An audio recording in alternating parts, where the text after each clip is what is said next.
You see the setup. It is right there. Clean structure, clear entry. Everything your trading plan says to look for is present on that chart. And then you pause. What if this is a fake out? What if the market reverses right after I enter? What if I am reading this wrong? What if this is one of those trades that looks perfect and then immediately goes against me? So you wait, you watch, you look for one more confirmation, and then one more after that. And by the time you finally feel ready to enter, the move is already gone. Or you enter late and get stopped out on the retracement you were trying to avoid in the first place. And the worst part is you knew. You saw the setup early. Your analysis was right. But your own mind talked you out of it before you even gave it a chance. This is second guessing. And it is one of the most frustrating and most common problems in trading psychology. Today we are going to break down exactly why it happens and exactly how to stop it. Problem: second guessing feels like caution. It feels like due diligence.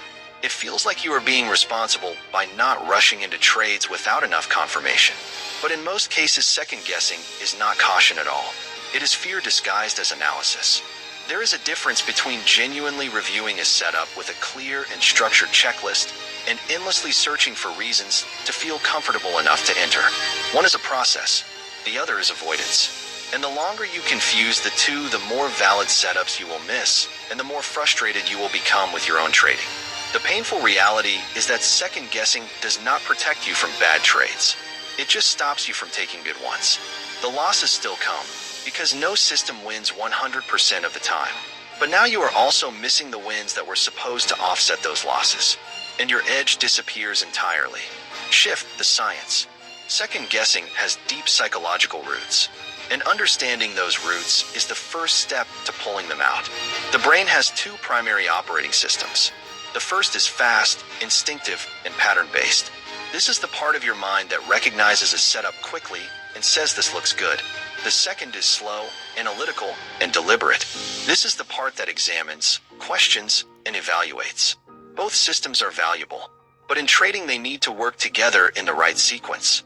You use the slow analytical system before the trade, during your analysis and planning. And then once you have done that work properly, you allow the fast recognition system to execute. The problem with second guessing is that you never stop using the slow analytical system. Even after the analysis is complete and the setup is valid, you keep running it through the evaluator again and again. You are asking your analytical brain to keep checking something it has already checked.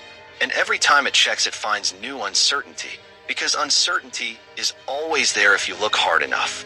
This creates a loop. Check. Find uncertainty. Check again. Find more uncertainty. Wait for certainty that never comes. Miss the trade. Breaking that loop requires understanding that certainty is not the goal. Execution of a valid process is the goal.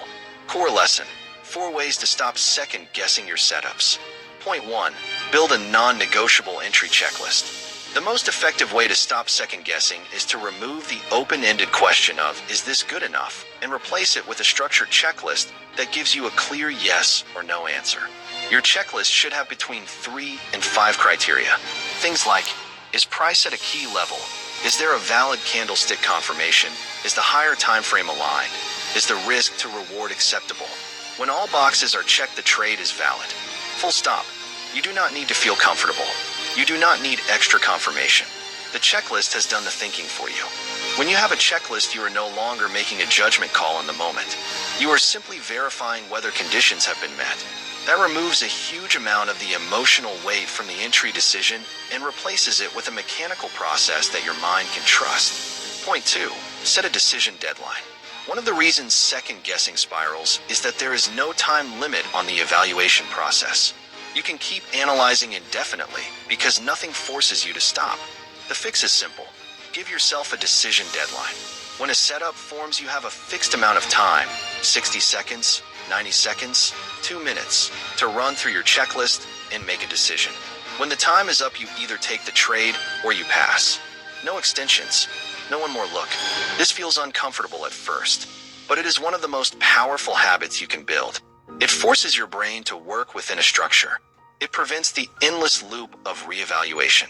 And over time, it builds a decisive execution habit that becomes automatic. Point 3. Track your second-guessed trades. Start keeping a record of every setup you saw but did not take because of second guessing. Write down the pair, the time frame, the setup, and what happened after you decided not to enter. Review this record at the end of every week. What you will find, and this is almost universal among traders who do this exercise, is that a significant percentage of the setups you talked yourself out of were valid. Many of them hit target. Many of them were exactly the kind of trade your system was designed to catch. Seeing that evidence in black and white is powerful, it makes the cost of second guessing tangible.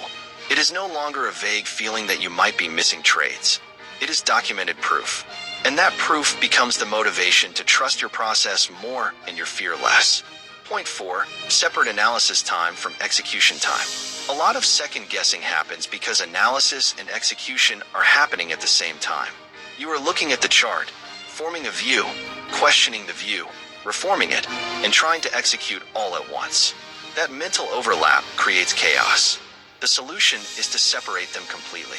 Do your analysis at a set time, before the session or before a specific trading window. Identify your levels. Mark your potential setups. Decide in advance what conditions would make each setup valid. Then close the analytical part of your brain and switch into execution mode. When execution mode is on, your only job is to wait for the conditions you already identified and act when they appear. You are not analyzing anymore. You are executing a plan that was already made. That shift alone removes most of the space where second guessing lives. Motivational close. Here is what I want you to understand about second guessing. It is not a sign that you are a bad trader. It is not a sign that you lack intelligence or ability. It is a sign that you have not yet built enough trust in your own process. And trust is built through repetition, structure, and evidence, not through waiting until you feel ready. You will never feel 100% ready. The market will never give you perfect certainty. The setup will never look completely risk-free. That is the nature of this game. The traders who succeed are not the ones who wait until all doubt is gone. They are the ones who build a process strong enough that they can act in spite of the doubt. They execute anyway. They follow the checklist. They take the trade. And over time, the results of that disciplined execution build the confidence that second guessing was trying to find in the first place. Trust the process. Execute the plan. Let the results speak for themselves. Call to action.